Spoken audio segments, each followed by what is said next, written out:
Hey everybody, so here we are. In Cyberland it doesn't take very long to do anything, but when you're really doing stuff, it takes a long time. So sorry for the repetition. But either way, okay, obviously the tire is off. What are we gonna do now? Took the tire off. First thing I'm gonna do is take off caliper. This is called a brake caliper, and your brake pads are right behind it if you wanted to change your brake pads. Now is a great time to check them and make sure they're good. What we're going to do is, though, as you can see right here, take this bolt free, 12 millimeter. You just take it free, and this whole caliper right here lift up and slide out. There's a pin that it's sliding on. So you take it out, use a piece of wire or something and wire it maybe over here, okay, maybe wherever you can wire it out of the way. Next thing that's going to come free is, this is your sway bar link. Undo your sway bar link, take it free, okay? This is a caliper bracket. Once your caliper's off, there's a caliper bracket, and I think there's two, I don't know if you guys can really see it, there's a bolt right there, and there's one on the other side. There's two bolts that hold it together. There's two 15 millimeter bolts. You just take both those free, yank them out, both those bolts come out. Your rotor here is now ready to come free. Okay, this is a self-adjusting. It's a little washer. You can take that free, yank this off. It'll pull this whole rotor free. Okay, and then what you're going to be exposed to is your brakes. There's going to be disc brakes and drum brakes inside here. So we'll have to disassemble those, and I'll show you those in just a second. It's a little bit more scary for most people, but we'll just start with the easy things first. Like I said, so let's take the caliper off. Let's take the caliper bracket off. I'm going to take this sway bar off. This is an ABS line for your anti-lock brakes. I'll go ahead and take this 10 millimeter bolt off just so I don't rip anything. Take it off and set it out of the way. And if you guys can see it, this brake hose back here, when you take the caliper off, this thing right here will just pop out too. So that'll give you more room to just kind of maybe use a piece of metal or wire or zip tie or whatever rope and just rope it up out of the way so it doesn't hit you constantly. Because basically what we're looking to take out is this thing right here. This is the strut. They call it a strut assembly is what it's technically called, but basically, like I told you guys, it's just a normal big spring like I told you see around your house, a huge spring, just a lot bigger thickness, and right inside here is that weird rod I told you guys about. That's the shock, and it's got a dust boot around it. I'm just lifting the dust boot up, and you can see that this is the rod, and inside it's filled with gas inside here, and so that's what controls the dampening of the car. Of course, I'm working on the rear of the car first, but so like I said, I'm going to knock those things out really quick, and you guys knock those things out if you're following me online or something, and then we'll do the next thing. I'll show you guys before I yank this rotor off how sometimes they're sticky. You got to tap them with a hammer, but so I'll do that, you guys do that, and we'll be right back. Okay, just like I say. Alright man, so like I said, I yanked the caliper off right here, and the bracket, both 14 millimeters. Here's is the caliper bracket. Be two 14 millimeter bolts. They look like this. There's the bracket. Just yank both those off. Pads are over there. My caliper's just kind of sitting right here out of the way for right now. Let's see if I can zoom out. Went ahead and took the ABS line free, and I'm sure like you guys are going to notice this car's completely rusted up. But how this thing goes is there's just a 12 millimeter bolt that holds it in there, and this thing should slide out freely, but unfortunately this car has lived in the rust up north for its entire life. So literally like all the bolts are just all rusted.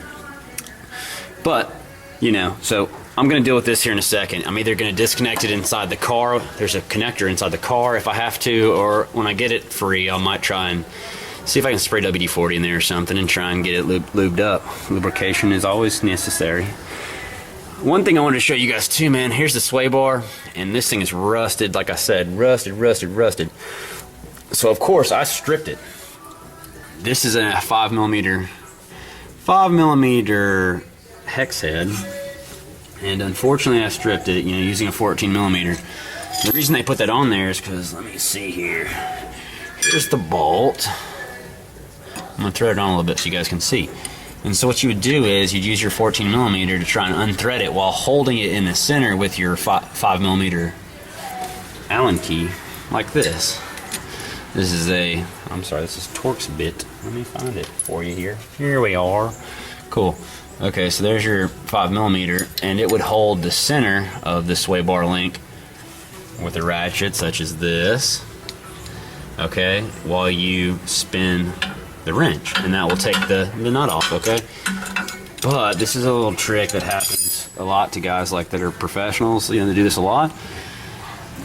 You know, unfortunately, I stripped it, like I said, and you guys would probably be freaking out right now, and to be honest, I freaked out a little bit too, but this is a, I don't even remember what they're called. It's a, like, I don't even remember. It's a, yeah, I don't even know, M6 bit.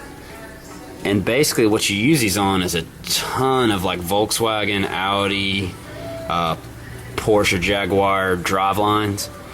You'll use these a whole lot, BMW bolts, and it escapes me what the name of this bolt is, but it's kind of like a Torx bit, but it's got more threads on it.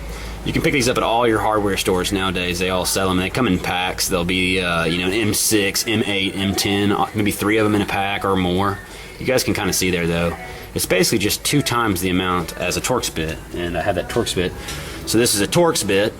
You can see it's only got 6 points on it, and I think this one over here has got 12 or more. Okay, so basically it's just got more surface contact area. Like, luckily though, the reason I show you this is that you can pick up a set of these for dirt cheap, okay? They're like about $6 or something for a set of 3. And this just so happens to almost perfectly fit a stripped out M5, okay? Or, I'm sorry, Allen key 5. So this is an Allen key 5, I stripped it out, I just happen to have this, and it's wicked. You just put it in there and beat it in with a hammer. And you beat this thing in with a hammer and try and hold it as true and plumb and parallel as you can. And, you know, this might just save you from having to cut that bolt off or something, you know. The other way would be to cut it completely off and have to buy a whole new sway bar link. So just, you know, just remember that. That's just a good thing to know. If you guys can pick up a set of these, you know, if you're doing this job, or if you might have one of these. Like I said, it's just a CR1 M5, M6, I'm sorry. Anyway, all right, so what's next? Sorry, a long diatribe about nothing. So now how do we get the caliper off? That's the next thing, right? Oh, how do we get the caliper off? Well, we go like this, okay? Some of those bolts that we just took free are 12 millimeters, like this one right here. 12 millimeter and a 12 millimeter bolt. I had them in my pile over here of bolts that I'd taken free already, and it just so happens they thread in. I can't thread it right now, but there's 2 holes you'll see when you're doing this, a hole there and a hole here. They're opposite of each other, and you thread your little 12 millimeter bolts in there and just start tightening it. And as you start tightening it, what it's going to do is it's going to pull this rotor drum assembly away, and what you'll be left with is this thing off and just the inner brake drums, and then we'll be able to move on to the next step, which is going to be taking this bolt free. I forgot to mention this to you, that most rx300s are 4-wheel drive, all-wheel drive. And this one is just like that. It's an all-wheel drive RX300. They did make some in 2-wheel drive, but I think the majority of them were 4-wheel drive. So when we separate this, we're just going to have to take this bolt free, basically, which is your axle shaft. Axle shaft runs right through it, and you can kind of see it there. That's your axle, CV axle shaft. So no big deal. Like I said, we're going to, I got my wire brush here. I'm going to try and hit this axle nut with a wire brush and spray some lubricant on it and try and just help it out a little bit. So like I said, so now what we're going to do though is pop this drum rotor off. Okay, so here we go. I took it off for you guys already. Here is the rotor. All right, there's the rotor that I told you guys about. There's the bolt hole. I already took my little 12 millimeter thingamadoodles out. See, it's just a damn bolt. And when the bolt threads in, you can see it kind of contacts right there, and basically just pulls the threads, pull the rotor off for you. So you don't have to beat on it or anything stupid. It's just pretty smart. Some cars are like this. So that's off. This is your emergency brake on Lexuses and a lot of Toyotas. The emergency brake is actually just a drum material. So what we're going to do now, and I've already gotten it free, is pop this bolt free. This bolt's a 30 millimeter, pretty dang big 30 millimeter. Lucky for me, I've got an impact, but you guys probably won't. So how it kind of goes is that this thing's tightened all the way down. To make sure that it doesn't come off, it's got this crazy thing, and a lot of cars are like this. And so imagine it would be tightened all the way down to the hub, and then this cotter key would go through this axle shaft. It's got a hole in it, so just the cotter key goes through and holds it all together so it can't ever back off and just, you know, fly off in traffic. So the last thing we want to do before we yank this off, though, is make sure that it's flush like this. You know, back the bolt off till it's about flush. Take a hammer like this, is nice, and tap it. You don't have to really beat the crap out of it, but just tap it. And we're basically just trying to get the axle shaft moving in there, because the axle shaft actually has splines and it engages. This is called a hub and a bearing, and that's how your wheel rotates. But at any rate, let me see if you can kind of maybe see in there. Right inside there, you can kind of see this thing right here is splined. So anyway, you just kind of want to knock the dust off of it because it's been rusted together. So now what I'm going to do is take all these actual cross arms and links off. Okay, so I'm going to take this one off. I'm going to take those two off, and there's one right here, and then I guess that's it. Yeah. So there's 1, 2, 3. All those bolts I just showed you. I'm gonna take them all free, and don't worry, it's not gonna fall anywhere or do anything. It will be loose this way, maybe if your axle shaft's real loose, but what's going to hold it up there is there's 3 bolts at the top of this strut, and it's not going to fall on you or anything. So you can just take all these bolts free, and then I'm going to probably put that bolt back on here and try and tap on it some more and get this thing to come free and get the axle shaft disconnected. So let me do that. Hey everybody. Hey, actually, I told you guys a little bit wrong. Turns out I took those bolts free, and you don't even really need to mess with the you don't even need to mess with the bolt on the CV axle or the take this free at all. I mean, I'd still like to see, I mean, I wish I could have got it off actually, just because I hate breaking these. You got to be really careful. Don't break the ABS lines.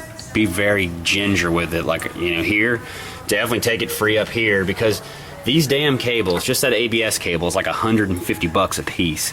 So if you break it, you got to pay $150. It'd be awesome if you guys can take that bolt free and slide it out of the way and put it somewhere so it doesn't get damaged. But like in this application, you know, it was so stuck on there I couldn't get it off. But you know, just to save you guys a little bit of headache, don't even worry about taking off the CV axle, the nut, or even tapping on or anything. You should just be able to do what I did right here. Just take all those bolts free, the 2, 3, 4. There's actually one right there too, 5. There's 5 total bolts that bolt into this assembly. And just kind of set it down there on the ground and make sure to take, like I said, do something with the ABS. Either disconnect it there and here, or just there so it has enough droop, and then just be ginger with it. Don't like let anybody stand on it or rip it or something. But just wanted to make a correction. You know, I don't know everything. You still needed to take the rotor off and that kind of stuff, just because it's hard to get to without it. You can't get to any bolts. But so now, you know, now we're ready to go. Finally, I know we're ready to take this off. So we're gonna have to pop the trunk open, and there's gonna be 3 bolts in the top of that, probably behind the seat right there. There's a little cap that it sits in. There's gonna be 3 probably 14mm bolts, and they're holding it from the top. So we'll take those 3 bolts free, drop it straight down. Okay, there you go. I took this carpet free. I just panel over it. Okay, guys, and you just kind of clips in right here, kind of like that one over there, and you just pop it right free, and then this comes off. You pull the carpet out, or you can try without the carpet, leaving it in there, but it'd be more difficult. So I just yank it free, take all 3 of these bolts free, and that strut will just fall right out. Yo, here's the strut, right? Just took it out. Now, how do you get this strut out?